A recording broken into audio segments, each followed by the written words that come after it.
Okay, we're going to get started. We're going to start right on time. Welcome. We're actually doing, because of the format this year, we're doing 2 half-hour presentations back-to-back. So if you want to run to another one after the first one, even though I've asked both presenters to sit up here just for efficiency's sake, this is really not a panel discussion. We're going to do a 20-minute presentation. We're going to take 10 minutes of questions. Those who want to run off to something else, you're not going to be rude, and then we'll be setting up for our next presenter.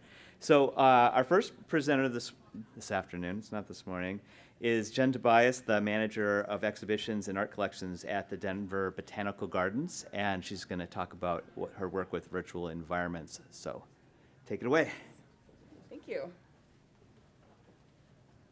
Hi, everyone. I'm Jen Tobias. I'm the manager of exhibitions and art collections for Denver Botanic Gardens, and I'm going to be talking to you today about museums beyond Meatspace, user-generated museums and virtual worlds, and what we can learn from them. So Meatspace, if it's a term you're unfamiliar with, is a term used by people who spend a lot of time in virtual worlds. Virtual worlds broadly, including just the internet at large, to describe physical life. It obviously shares an origin with cyberspace. It was actually coined by William Gibson, who's a cyberpunk author. And whereas cyberspace is used to sort of delineate this virtual space that's supplemental to real life, Meatspace actually does the opposite. It makes physical life supplemental. And the kind of museums we're going to be talking about today fit very nicely into that framework. I'm going to be presenting research I did for my master's at the University of Leicester, and I wanted to revisit the hype around Second Life. You probably remember when Second Life launched in 2002. There was a lot of hype around it. Woo! Museums were really excited. I was curious to see what the state of the state looks like now. What's going on in virtual worlds that has to do with museums? Second Life is actually only one of hundreds of virtual worlds. I surveyed 22 of them that met certain criteria that made them particularly relevant for our purposes. And I conducted visits to the museums I found in them. I conducted interviews with a number of makers of museums. These are users who are actually creating these things. And I surveyed virtual world users, both people who visit museums and people who do not. The particular kind of worlds, including Second Life, that I surveyed are called multi-user virtual environments, or MOVs. So what is a MOV? In a technical sense, it's exactly what it sounds like. It supports multiple users. It's a networked world. They interact with each other in a 3D graphical interface. The moves included in this research were specifically public. They were English language. They supported transactional exchange. In many cases, this is an actual functioning economy. And they have over 1,000 registered users. In a more experiential sense, moves are places. This particular one is Odd's Playground Museum in a world called Metropolis Metaversum. You'll see at the bottom of each of these, I have a little strip that tells you which world you're looking at and what museum. Virtual worlds are persistent and synchronous. They're like any place. They continue to exist and change even when you're not in them. They change in real time. And moves are not games. They look like games, obviously. So they share a lot of sort of graphical features that are similar to games, but they have no artificial conflict. They have no rules. They have no win states. They have no points. They don't even have pre-existing narratives or landscapes. And in fact, Move users create 100% of the content in worlds. None of this exists without a user creating it. And of my survey respondents, 65% of them identified building as a primary in-world activity. You can see this is one museum in a world called Avenation. The builder or the user created this entire thing. So when I started this research, I wanted to understand the context of moves a little better. I wanted to know, why do people use virtual worlds? What do those motivations look like? So there's a game theorist named Richard Bartle who actually wondered the same thing, and he's actually one of the co-creators of the first text-based virtual world game in 1979. It was not graphical, but it's sort of one of these essential ancestors to today's virtual world games. And he wondered the same thing, and based on his research, he divided virtual world users into 4 categories. Explorers, socializers, achievers, and controllers. Explorers are interested in discovery. They like big, complex world. They want content that's revealed through persistence. Socializers are relationship-driven. They want worlds that support socialization infrastructure. Achievers are interested in in-world mastery. They're goal-oriented. They want to gain knowledge. They're often specialists. Controllers are interested in defeating and dominating other users, especially in ways that are intended to be distressing. You might be familiar with these people as trolls or griefers. If this all sounds familiar, it's because it's actually quite similar to Falk's categorizations. As you're probably aware, John Falk is a museum theorist and a free choice learning researcher who wrote Identity and the Museum Visitor Experience in 2009, in which he reflected his research into the 5 categorizations of museum users by motivation. His categories are explorers, facilitators, professional hobbyists, experience seekers, and rechargers. Explorers, likewise driven by curiosity, they're interested in the new and the novel. They want to expand their horizons. Facilitators are interested in the social aspects of visitation, whether that's with children or another adult. They're motivated by relationships. The professionals and hobbyists are visitors with visitors with knowledge in the topic, professionally or personally. So these may be researchers, museum professionals, art collectors, artists, that sort of thing. They're goal-oriented. They often want to gather knowledge. Experience seekers want to see destinations. They want to see things that are iconic. They want to have fun. And rechargers want to relax. They want to find an escape from everyday life. You've probably noticed there's some pretty significant overlap here between motivations of virtual world users and motivations of museum users as laid out by Falk and Bartle. Explorers in both are curiosity and exploration driven. They're interested in the new and novel. Facilitators are motivated by social interests along with socializers. The professional hobbyists, like the achievers, are goal-oriented. They're interested in achieving specific knowledge. And you'll notice that there's no specific correlation for the experience seekers and the rechargers in Bartle's. Interestingly, although he doesn't account for this specifically in virtual worlds, these 2 types of motivations in Falk actually correlate quite closely with known motivations for virtual world users and game users overall. So people who are interested in relaxation, in fun seeking, and recreation. You will notice that there's no correlation for Falk from Bartle's controllers. That's because controller behavior in real life is actually quite antisocial and would in fact be considered criminal. So happily, we don't really have a correlation with that in museums for the most part. So with so much overlap between these 2 types of motivations, it's really not surprising that user-generated museums in virtual worlds are completely ubiquitous. 75% of the worlds that I surveyed contained user-generated museums, and that was just a snapshot. I've visited many of these other worlds since then, and they contain museums now as well. A total of 275 user-created builds, that is things that have been created by users in worlds, self-identified as museums.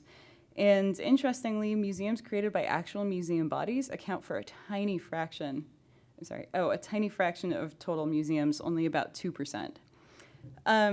These user-generated museums cover a huge range of topics. There's a lot of things that are traditional, so things like dinosaur skeletons, natural history collections, framed classical art. There's also a huge number of incredibly specific things like specific superheroes. There's one to Gabrielle Giffords. There's biker club patches, the Marquis de Sade, Charlie and the Chocolate Factory. Anything you can think of, somebody has probably created a museum to it in world. And of my survey respondents, 75% of these people had visited museums in world, so there's a pretty robust visitation there. So interestingly, although they don't have any of the limitations of physical space, of course, and of course none of the conservation requirements, security requirements, all these sorts of things, in-world museums tend to mimic these physical forms quite closely, even with some content specificity. You'll see a lot of classical stone buildings with the big columns for traditional collections, so things like classical paintings, ethnographic collections, a lot of modern white box style spaces for modern art. Even in cases when the larger form is slightly more deconstructed, the forms inside, like the gallery spaces, things like that, are really very traditional. Museums are also very similar between worlds. Even in worlds where the graphical interfaces are pretty different, museums actually resemble one another quite closely between worlds. So I'm going to give you a quick tour here of the Museum of Purchasable Art in a world called Keneva. Oop, I went back instead. So one thing I want to point out here is that the space is embodied. You experience the space through an avatar that you use to navigate the 3D space. You see this is a pretty traditional space, classical buildings, some galleries ranged off to the side. There's some wayfinding there in front of us. I love that there's a virtual fire extinguisher there for virtual fires. As we approach this information desk, you'll see here that the girl at the information desk is not a person. She's not even a bot. She's literally a static part of the build. And there's a lot of that kind of thing in virtual worlds where they're just things that are deemed essential elements of a museum. Like you have a museum, you have an information desk. Another thing I want to point out here is that the frames, these paintings, are not hung for our purposes. They're hung for the symbolic embodied experience of our avatar.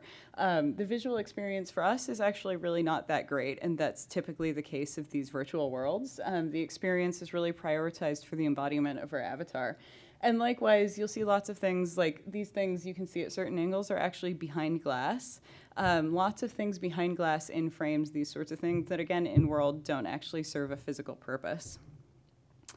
So collections like that are actually completely ubiquitous in virtual museums. Of course, they mean something totally different because these are objects that are infinitely reproducible. They're actually interpretive artifacts themselves. They're things that have been purposely created for this purpose. And they have no authentic physical connection to history in the way that we generally think of it. And interestingly, although they're ubiquitous, in interviews and surveys, nobody had particular interest in them as such. Rather, they seem to be functioning as kind of a symbolic mechanism that's essential to the iconography of a museum. You have a museum, it has to have stuff in it. But really, it's something that supports the construction of personal meaning through the museum form rather than something unto itself. To that end, collections tend to be displayed traditionally. You can see in this one here in Second Life, there's these sort of little walls around it. There's labels that are really difficult to read in world. You'll often see things like stanchions, like barriers to keep you back from the object. This is the Craft World Museum of the Metaverse. Can I give you a quick tour here? So this is a great example of a museum where the macro form is pretty deconstructed. You'll see this person has created galleries and these kind of pods that extend up into the sky. But interestingly, when we approach this pod, the actual gallery experience is really pretty traditional. You have to walk in galleries. That's really common. Walking is actually kind of a pain of virtual worlds. Flying is a much easier and less awkward way to get around, but museums tend to force you to walk, which again is probably related to this iconic form issue. This particular museum, we're going to fly out here and take a look at another gallery. Each one of these pods has different artists in it. This is me about to run into an invisible ceiling. Yep, there we go. Again, the visual experience in virtual worlds, not that great. This particular museum has artists, a number of artists in each different pod. And I didn't actually interview this maker, so I can't speak to why they made this museum. But based on interviews, it's likely a personal reason. So maybe this person just really loves art. Maybe they're an artist themselves. Maybe they have friendships with these artists. But in any case, museum content in world from users is always very personal. Based on interviews with makers, this is the number one theme that came across, is that museum content was personally meaningful to them. And this took all sorts of different forms. This is a museum that's created, the artist's name is actually Moya, I can't remember his first name, but so this is a museum he's actually created to his own art. There's a number of people who've created museums based on oppression they've experienced in real life, based on their jobs, based on in-world friends, their in-world communities, things that they would like to be. Really, any kind of reason you can imagine that's personal to somebody, somebody's created a museum for it. And just like the makers create these museums because they're personally meaningful, survey results indicate that visitors are visiting them for the same reason. So this is the Second Life Grateful Dead Museum. It's a fun one. This is, oh, and unfortunately, is my audio not working? Guess my audio is not working, sorry about that. It's playing Grateful Dead music. But this is a great example of a fan museum.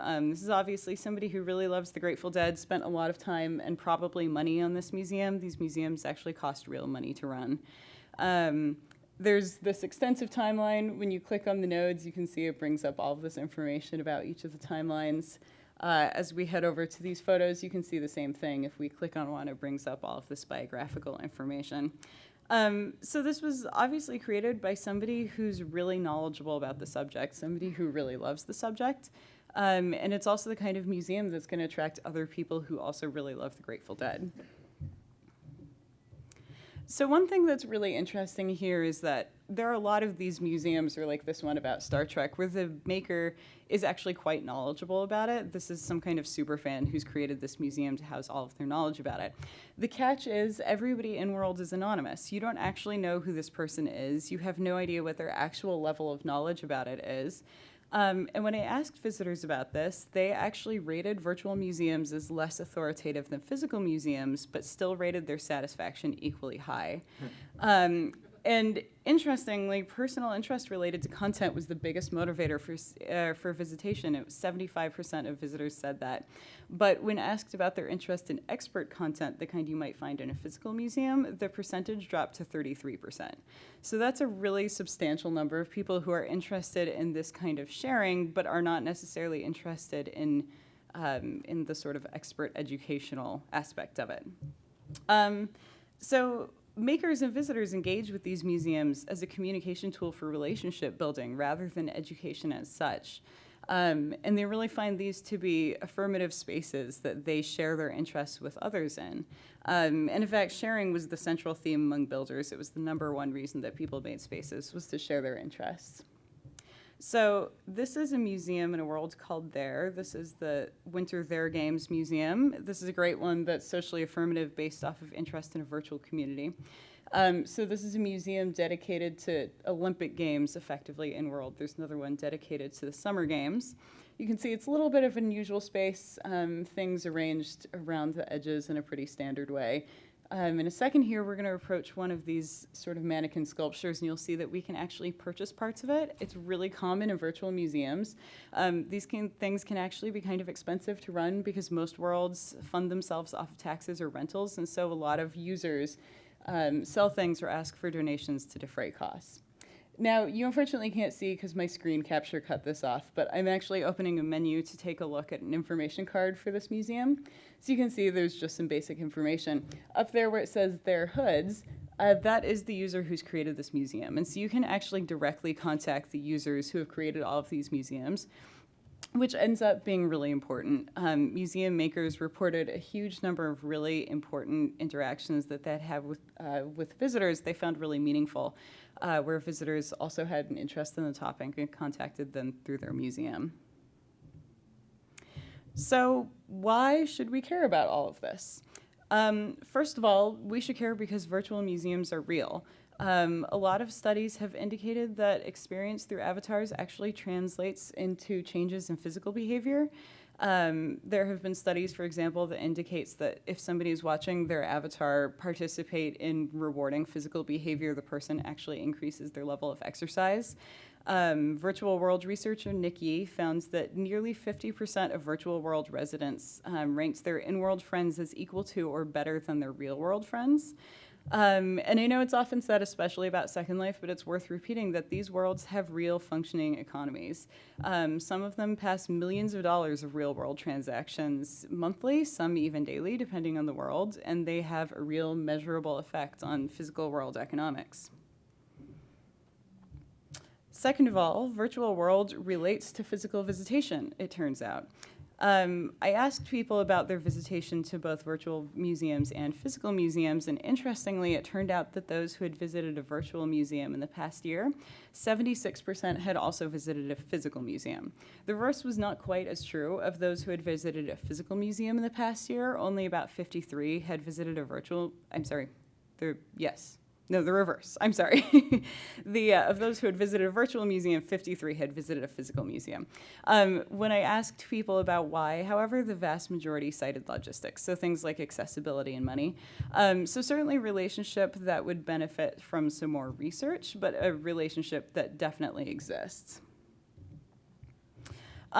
And virtual world residency is growing. If you look at virtual worlds broadly, so not just including this typology, but other types as well, the current estimate is 1 billion people currently active in virtual worlds. That is billion with a B. It is a huge number of people. For Moves alone, it's an estimated 30 to 50 million users, and its gaining population's approximately 25%. It has an adoption rate that's more similar to communication technology than a play technology. So this is a huge population, and it's growing really rapidly.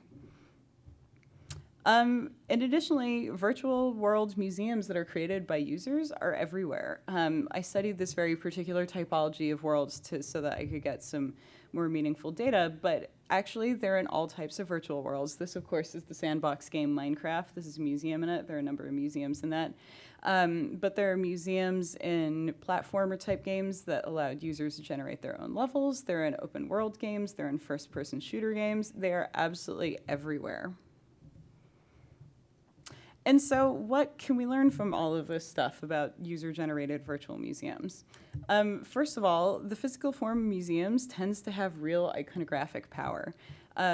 And we should be aware of this. Parts of the museum that we tend to think of as purely functional, things like the stanchions, the visitor desk, the fire suppression systems, they in fact appear to have been internalized by users as essential elements, in a sense not unlike you might think of something like pews in a church. And it's something worth considering when we look at our space, how features intended to be functional may become codified as part of the whole. And secondly, user-generated museums look a lot like physical museums, but they're actually doing something really different. Their users are using them for sharing rather than learning. They're using them to socially affirm identity. And given the lack of interest in expert content, users who are versed in these virtual museums may be seeking greater democratization in physical museums as well. Physical museums creating virtual analogs for the same reasons may not be a successful strategy. And in fact, only 1% of museum visitors that I surveyed had created a museum-created museum in world. The overwhelming majority only visited user-generated museums. And so finally, love this quote. This is from William Gibson again. This is Neuromancer. The future is already here. It's just unevenly distributed. We probably have lots of virtual world inhabitants in our museums all the time. We just don't know it yet. Since virtual world populations are growing and we know that it changes physical experience, it's really important that we understand what museums mean to them within the virtual world, which increasingly may be their native context, especially for younger generations, it's always said. But the demographic research on who's increasingly using virtual worlds does, in fact, back that up. So in short, the good news is that museums are definitely still relevant in virtual worlds. The challenging news is that the traditional model of the museum as a sort of expert educational space may need adjustment to maintain relevance to this population of users beyond just its iconic power. So any questions? Yes, I have a question about your last point. Mm-hmm. Hold on. Really? Yes. All right. Is it on? It's on? Okay. To your last point, are you essentially saying if a museum, a real life museum, created a virtual copy of itself or an extension of itself, it would have relevance and have the ability to deliver curated content rather than just hearsay content? Well, what I'm saying is that physical museums that create analogs in virtual spaces seem to be really unpopular with virtual world users. Virtual world users are not particularly interested in expert content, and part of this probably has to do with virtual world culture. In virtual worlds, you're born essentially with all the same resources, and of course, everybody can alter their identity functionally as much as they want. And so there's a real emphasis on kind of peer-to-peer exchange and equality in virtual worlds, and so this kind of like authoritative voice may just be sort of antithetical to the culture of virtual worlds. But virtual world users don't seem to be especially interested in collections as much as they're interested in the way that collections can be used to communicate for these sort of peer-to-peer sharing things. And so I think that would be quite difficult for a physical museum that just created a virtual analog.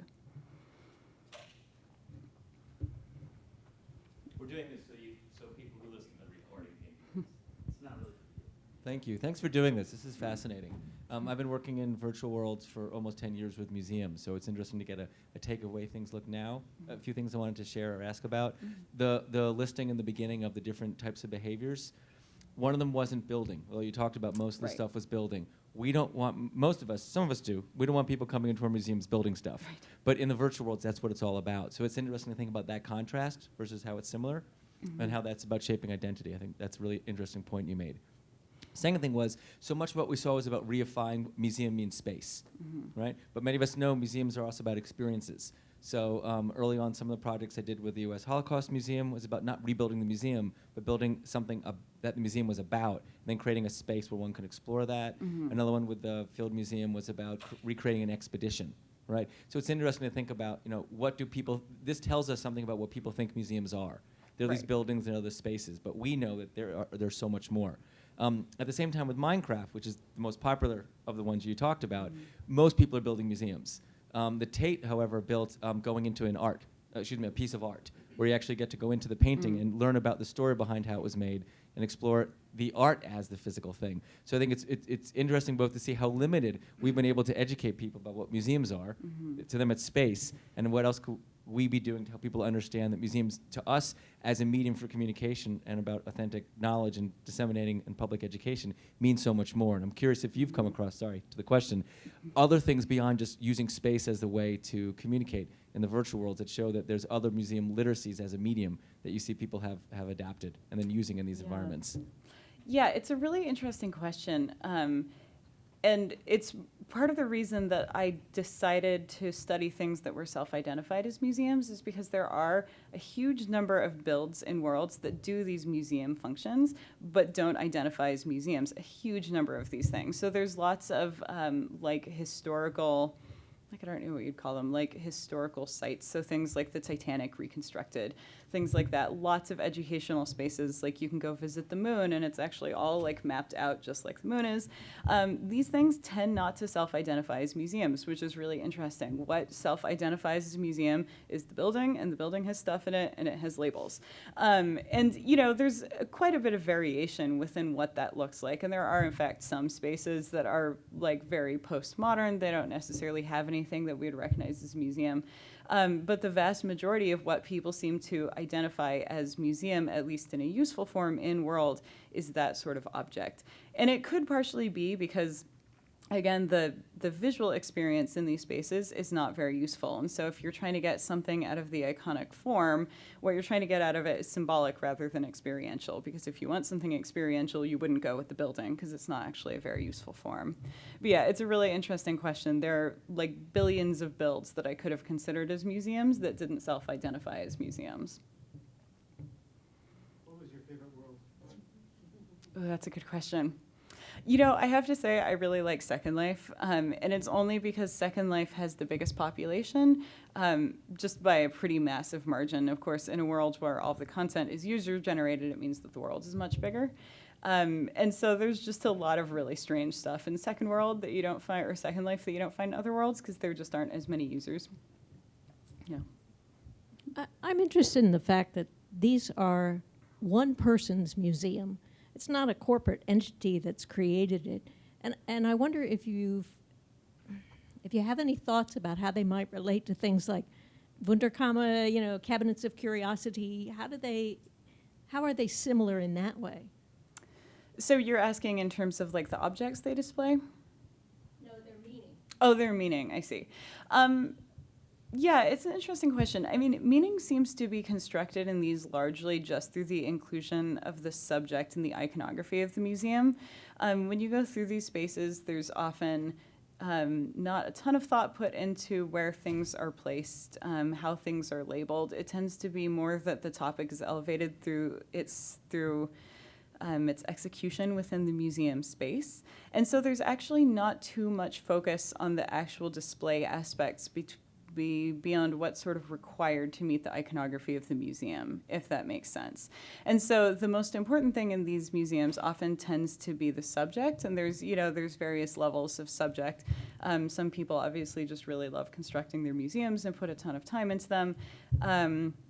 But what people really seem to be getting out of them more than sort of display aesthetics, more than experience, is the ability to connect with other people who share these sort of identities. Did that answer your question? I'm thinking about the fact that it is personal. This is my expression that I am sharing with you. And so that's a very different dynamic than the city presents the collection. Yeah, absolutely. And they are actually quite personally expressive. They have these pretty similar macro forms generally, but a lot of them you'll walk through them and they're just really quirky, or they have these really odd decisions. I was in one the other day that have a lot of these worlds have basically, they're called pose balls, but they're little scripts that you can touch. They make your avatar do something. For absolutely no reason, it just had all these pose balls to do yoga poses, and it was like a natural history museum. And so even ones that have these macro forms that are pretty generic are actually quite personal, if only in little quirky ways. So yeah, they're absolutely very personal spaces. All right. Well, Jen's going to be around to answer questions. We're at 4:15, so we need to switch out. So we have another session starting right away on augmented reality. So if you want to stick around for that, please do. Mm-hmm. Thank you, Jen. Thank you.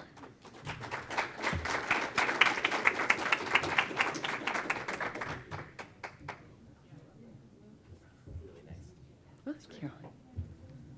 I love your comparison to Falk's work. Oh yeah, that was so interesting. I did not expect to find It that. was so funny because you were going through that, and I'm like, that's just Falk's work, and then you're like, That sounds familiar. Sorry, where did you drop it? Oh, it's here. It's here. Do you need the adapter? No, let's see if this one works.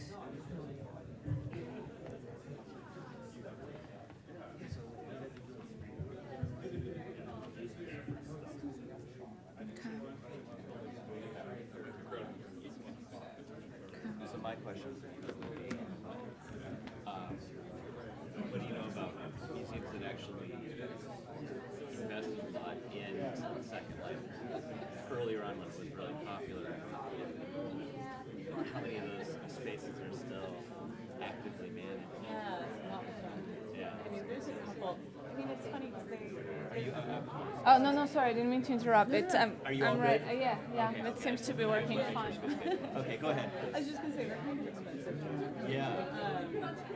Yeah, I mean, some of the big ones can be hundreds of dollars. So I don't think a lot of places will continue that, especially because I don't necessarily know they were highly competition. Maybe initially this was model. But yeah, there are a couple now, and they're pretty good. Yeah.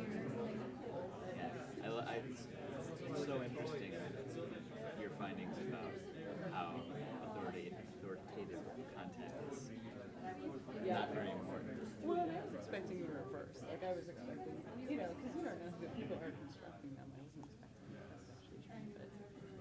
The thing is, I think we're supposed to we're not supposed to start immediately, are we? I don't We're know. supposed to start at 4:30, right? Oh, are we? It's at 4:15. Is it at 4:15? That So there's was no time for 4:15. switching over? Okay. No, I think that's what was in the program. Yeah. Okay. Yeah, So but whenever you're ready.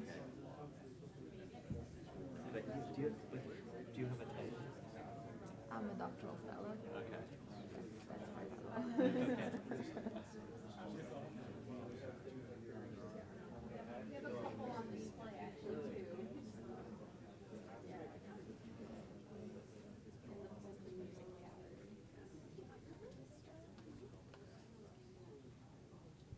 Okay, I just realized that there really wasn't time to transfer from one room to the other, so we just are going to jump right into the next session here. And so we have Diana Marques, who is a doctoral fellow, who's going to talk about her work in the Smithsonian with augmented reality. And so I think there's a relationship between the last session and this one. And let me say a little bit more about how you got into this work, and take it away. Yeah, sure. Thank you. Thank you so much, Scott. I also wanted to just express my gratitude to the MCN Scholarship Committee. They supported my trip here, and it's been a great experience so far. So, like you said, I am a doctoral fellow. I'm doing a PhD in digital media, and my host institution is the Smithsonian Natural History Museum. And over there, I'm looking at the visitor experience with augmented reality, which is, this technology that we're all aware of now and that museums have been quite interested in. So I'll present today a little bit about the case study that I'm working on over there, which is the Bone Hall. So the Bone Hall is this exhibit with close to 300 skeletons, and it's special in the way that it's actually the oldest exhibit in the institution. Some of the skeletons that we have there today were already on display in the 19th century, in the 1880s. So, they got moved around quite a bit. And the hall, the bone hall, as it looks like today, it has a design from the 60s. And in an attempt to revive it, and because there's several problems to it that I'm not going to go into right now, but in an attempt to revive it, and without actually physically changing the exhibit, we decided to work on a mobile app called Skin and Bones. So Skin and Bones was released earlier this year in January. It is a bring your own device kind of experience. So visitors are invited to download to their iPhones, to their iPads for free using the free Wi-Fi that's available in the exhibit. And it's been downloaded around 13,000 times so far. We were very honored to receive the Gold Muse Award this year in the category of games and augmented reality. So Skin and Bones, let's see, did that? Okay, that worked. Yeah. So Skin and Bones features 13 skeletons in the Bone Hall. It includes 10 augmented reality experiences, which can only take place in the museum, in front of the skeletons, even though that's going to change in the second version of the app that we have planned for to be released in the next few months. It also includes 32 videos for games, so it's a very content-rich kind of mobile app. And let me show you, it's a little dark, but let's see if we can, it's a very short video. Here you can see the Mandrel AR experience being activated. This is the stellar sea cow, it's an extinct animal. And you see how these animals get skinned once you point the camera, the app into them.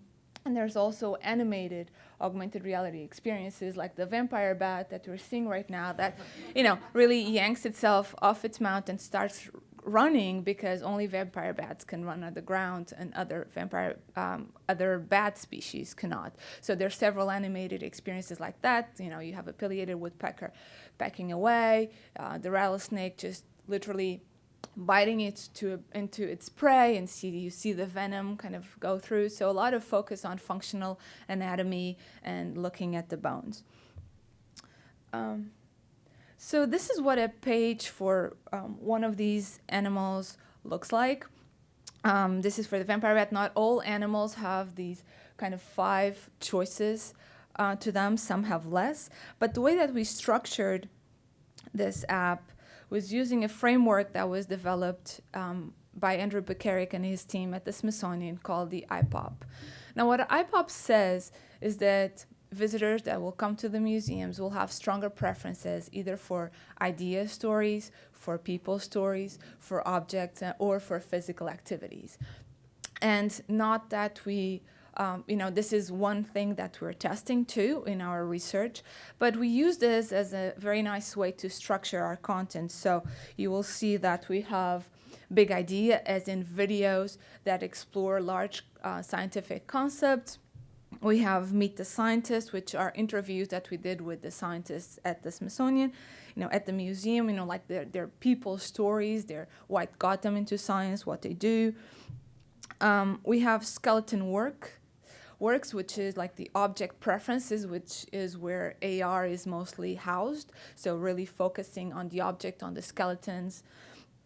We have activities, and those, really explore the haptic capacities of the devices. So either you're shaking or you're tapping. So you're really interactive more physically during your visit. And then we added a 5th category. We added animal videos just because within a natural history museum, it just made sense that people would go there just for the animal stories. So we started, let's see if we can get this to work. Yeah. So we started this research project because we're curious about augmented reality, because we wanted to go beyond just is the app working or not. So we really want to get into how is the visitor experience being shaped. Does it really make a difference that the visitors are seeing these objects augmented, and how is that different from when they see the exact same content but without the augmentation? We want to know how their engagement, their satisfaction, how is that different once they experience this tool? And we're also interested in this IPOP framework and how predictive it can be. So is it really true that a person who's identified as an object person, is that person really going to look at more object content within the app? So these are all questions that are open and that we're exploring right now.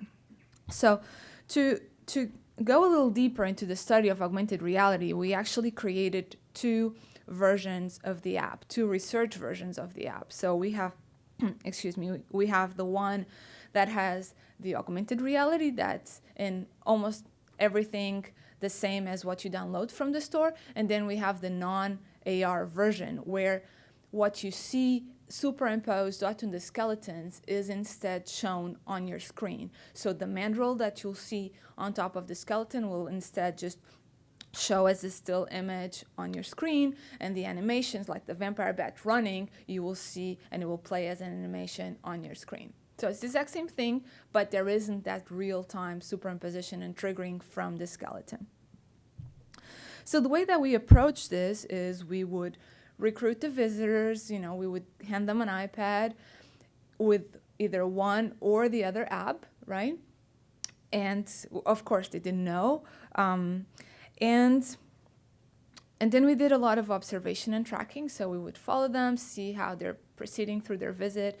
And then these research versions of the app, they also had been coded in a way that we know exactly what each visitor was seeing in the app. So we know we have a huge list of what buttons they pressed, what videos they saw, for how long, so to the extreme details. So we can tie all that information together. And then after their visit, either we would conduct a survey or we would interview them.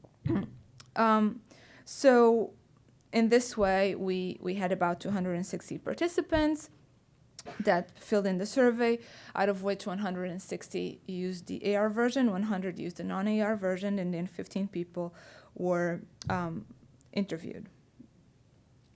So as you can see, this is kind of a large study. We have a lot of data, a lot of participants. So we're still in the process of looking into all of this. So today here, I'll focus on our first results and kind of observations regarding augmented reality. First of all, a few words on initiating the AR experiences. So over here, let's see. No, that's not what I wanted to do. Okay, so over here on the right top corner, you'll see these green labels, and they're the ones who identify where the skin and bone stops are across the exhibit. So navigation didn't seem to be a problem. These tie with a map that's within the app, so it's easy to find.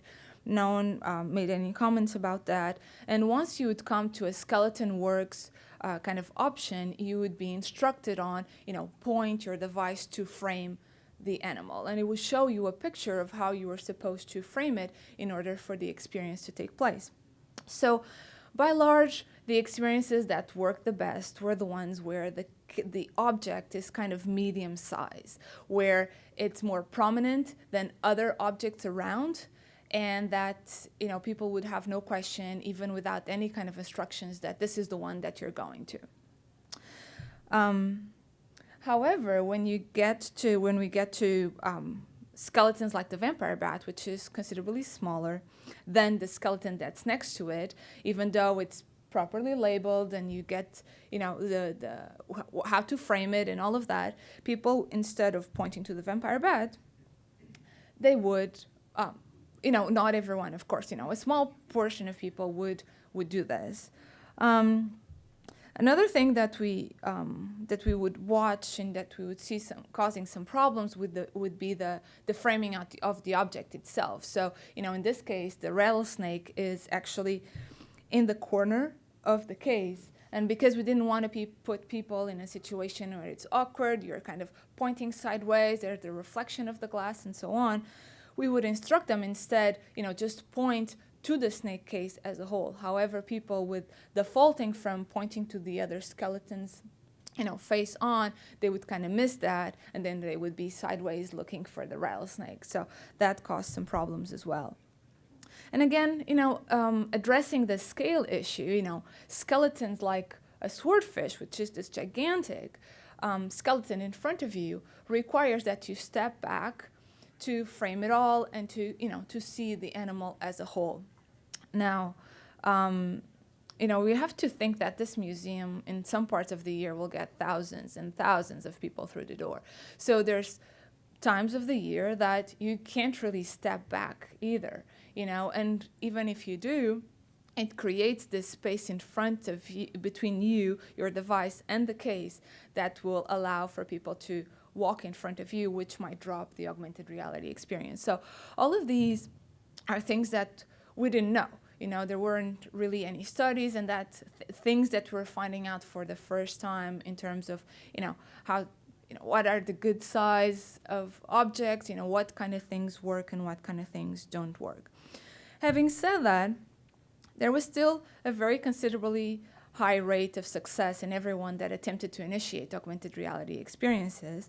Over 90% of people who tried actually accomplished.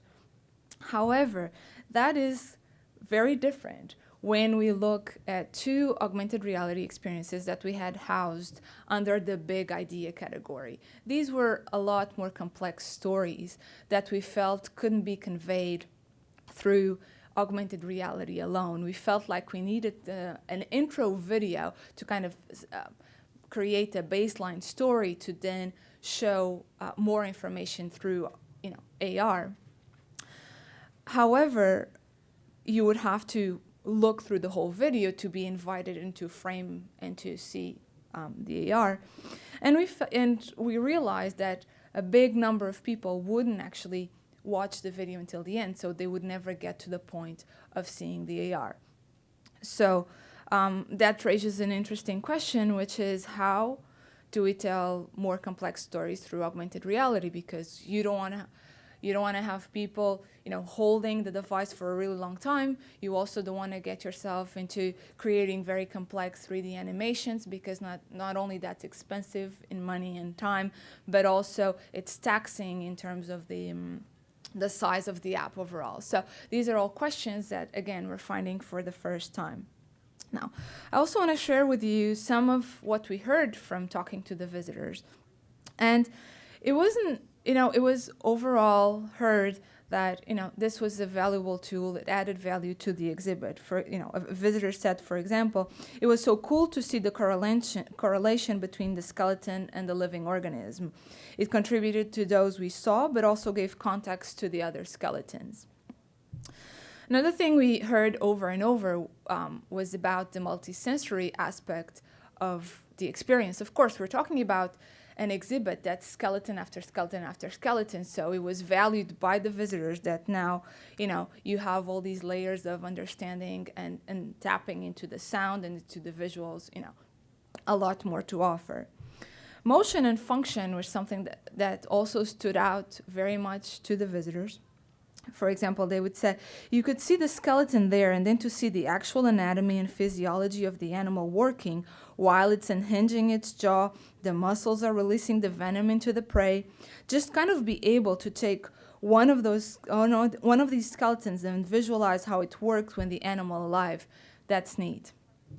And finally, something that was kind of surprising to me is this idea of age appropriateness. So it seemed like everyone thought that because this is an app and because this is augmented reality, it's for kids. It's a kids thing, even though we never set out to design to a particular age group, even though there's certainly all kinds of content there to appeal to different ages. We would hear over and over, oh, the augmented stuff is great for kids. They love that stuff. Oh, they're the ones who are comfortable with technology, so it's for them. And I'll address this age issue in a little bit. So another thing, looking more at the numbers, it was interesting to see, and here we have these 2 graphs where we're comparing people who saw augmented reality with those who did not. And you'll see that the visit duration, the number of stops, all of that is significantly higher with visitors who did CAR. So they're staying for longer, they're stopping more.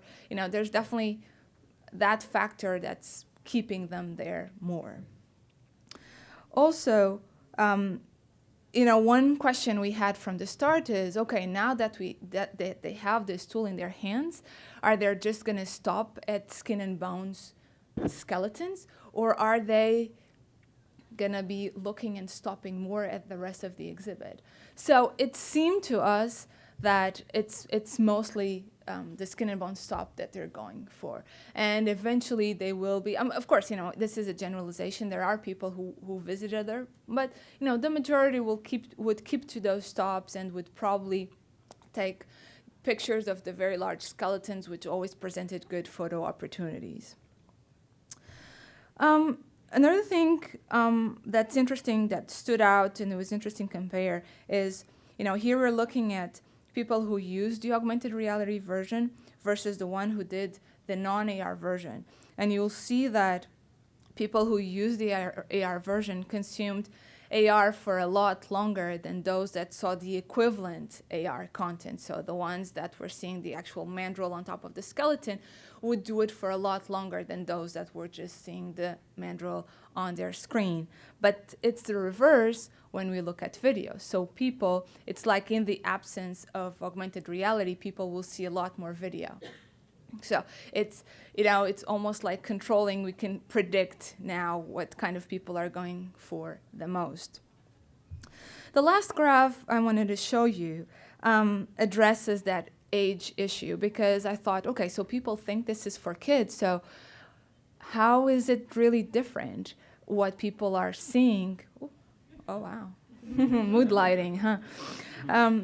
So how is it really different, what people are seeing and for how long across different age groups? And if we focus just on AR, we see a very, very slight decrease in AR content seen as age increases. However, that decrease is really minimal and not very significant.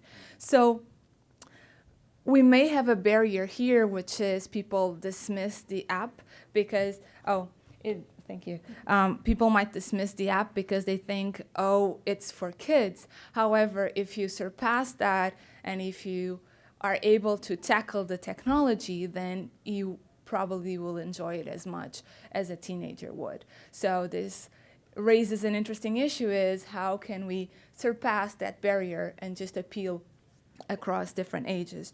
So, and, very quickly, for video and for activity, at least so far, we haven't seen any particular trend through age. I'm going to end by just showing this also a different experiment that we did in the survey, where we took different categories of experiences and we tied a question to each of them. So we divided what would be a visitor experience into instrumental experience, cognitive and epistemic experience, emotional, sensory, social, motivational, with questions like, did this help you connect better to the exhibit? Did this meet your interest to know more about the animal? Was it amazing to use this? And so on. And across all of these categories of experiences that we created, it was always very, very clear that people who use augmented reality feel a lot more strongly than people who did not use augmented reality. So they all felt like they connected better. They all felt it was more amazing to use. They all felt like they wanted to share this more with their friends if they had experienced this technology or not. So in brief, to answer the questions, is it shaping their experience? Is it, does it make a difference that they see the augmented content versus they do not? Yes, absolutely. In this situation, it does. And it feels like AR is promising to be used, if properly used. So, thank you. Thank you.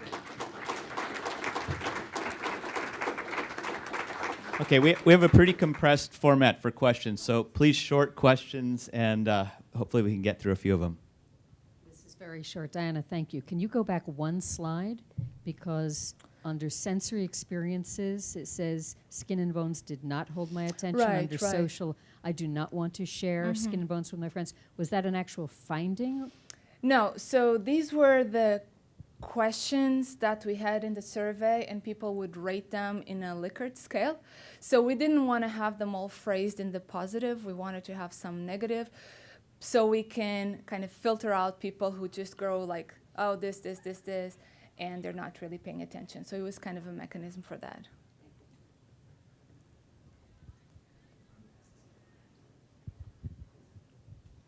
Diana, thank you. What was your process for getting people to download the app, first understand it's available, and then download it when they got there? So for this study, we handed out iPads. So we had, we recruited visitors, we invited them to participate.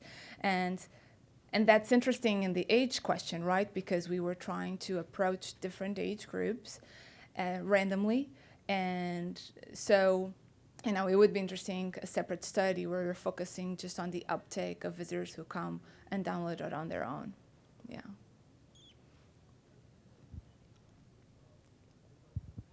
So you had two groups, a control group with non-AR, just video, and an AR group. Did you also have a group that had no technology? Yeah, we did some observation and tracking before Skin and Bones was even in existence. And, the main problems in this exhibit is not just, you have skeleton after skeleton, and its age comes across in the texts that are displayed. They're very long, they're very scholarly, and there's clearly a barrier there. So it's more of an aesthetic experience because people can relate to the scale of the objects, but there isn't much more there. So, in that kind of observation and tracking we did, most people would actually just breeze through the exhibit because this exhibit is just kind of shaped as a hallway. It's like room after room, a room of mammal skeletons, a room of bird skeletons, and so on. So a lot of people wouldn't even stop. So there's like an absurd average stopping duration of like 9 seconds, and So I don't like to directly compare to after Skin and Bones is in existence, because obviously once you have something that keeps you there, you're going to stay longer, you're going to stop longer. So I'm looking more at AR versus non-AR, that sort of thing. But that baseline was interesting to reveal the problems in that exhibit. You said that you had a 92% success rate. What kind of measurables did you use to determine that success rate? So I looked at everyone that had tried to access augmented reality, because as I said, these research apps, I can see in detail what buttons they pressed, what screens they went to. And that tied with the observation and tracking, I know, for example, if someone was in a skeleton, like, for example, the pileated woodpecker skeleton works, but they could have visited that screen, but be on the other end of the exhibit. So I know for sure they wouldn't have seen the AR piece, because you can only do it if you're there. So it was very valuable to tie the two kinds of information for that. Yeah. How difficult was it, let me ask you different, what was the success rate of actually, once they tried to launch it, that it launched? Because I know sometimes it doesn't launch perfectly every time. Fortunately, we're always very lucky with the technology. It always launches. Yeah. So, of course, we're talking about a very controlled kind of environment. The lighting is all the same, always the same. Everything is always the same. So from the start, that was a major success in this project. Yeah. Oh, sorry. I just wanted to say very well done. Can you hear me?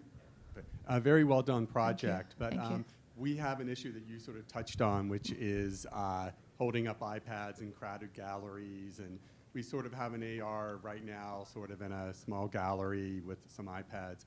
Have you seen transparent flat panels? And I wonder, they're really huge and they're transparent. And I wondered if maybe an augmented reality of where you have this content and because they're so big, they're a little farther away from the art object. Have you thought about that as an option?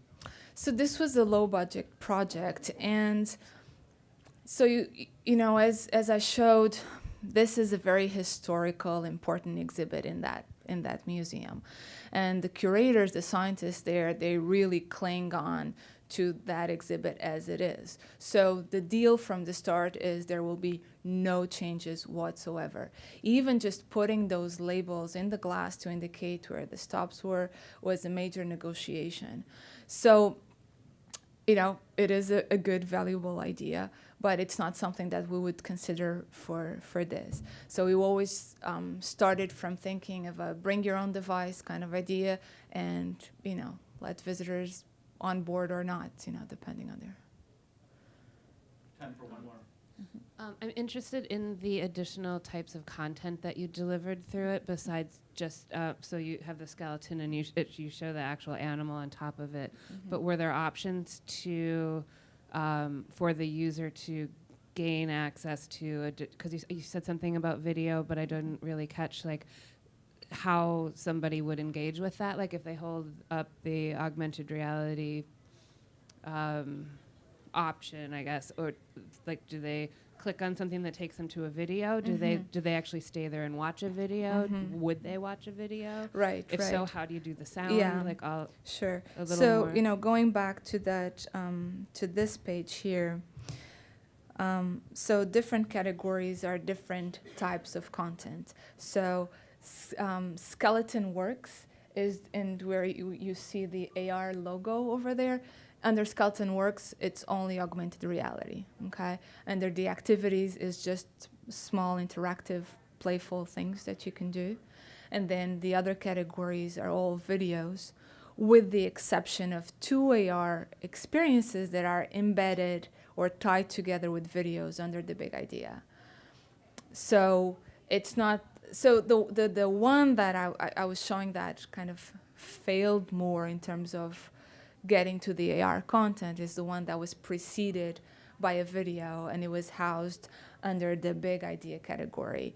And again, that, you know, because these were stories that are exploring metamorphosis in fish, they're exploring evolution, common ancestry. So it's something that's quite difficult. It's quite different than skinning an animal or just making a vampire bat run. You know, we're pulling bones from different animals, comparing them, and seeing, hey, see, these are pretty similar, so they must have had a common ancestor. That, you know, but to show that resourcing to AR alone, it to us seemed quite difficult to do. So we started with the video, and then you'd be moved on to the AR. So that was. Did you do anything that would give you the AR before the video? No. If you did the AR and somebody enjoyed it or engaged with that thing, then after that you offered additional content if them to choose to watch a video? No.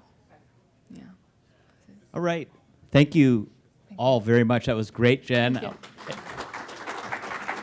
I just want to remind all of you that Jen is one of our scholars, and it's a program we have with MCN. And if you yourself or you know someone who would really benefit from that program, please ask myself or any other AAM board member about that program. I said, sorry. It's all right. Diana is our scholar. Thanks to both Jen and Diana, though, and all of you. Thank you very much.